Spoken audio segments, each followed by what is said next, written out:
There was once a village, carved into the ice and wind of northern Canada, a place so remote the only roads in were rivers and memory. In November 1930, a trapper arrived, and what he found would become one of the coldest, strangest mysteries ever recorded, because the village was gone, completely gone.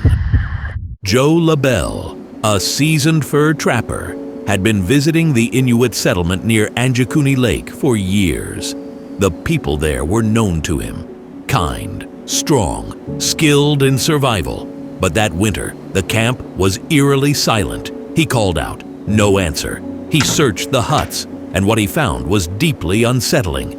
Food was still warm over the fire, clothes neatly folded inside, weapons and belongings untouched, no sign of struggle, no sign of life. Even stranger, sled dogs were found dead, buried under snow, starved. As if their owners had vanished mid-task, LaBelle ran to the nearest telegraph office. His message? An entire village is gone. Royal Canadian Mounted Police launched a search. What they found only deepened the mystery. The village had been abandoned in haste, or not at all. Nothing was stolen. Nothing was moved. Then, the most haunting discovery of all, several graves had been opened. The bodies? Missing. There were no tracks, no signs of evacuation, and no record of a storm or event that might have forced the community out. It was as if an entire people had been lifted into the sky. So what happened to the Anjikuni villagers?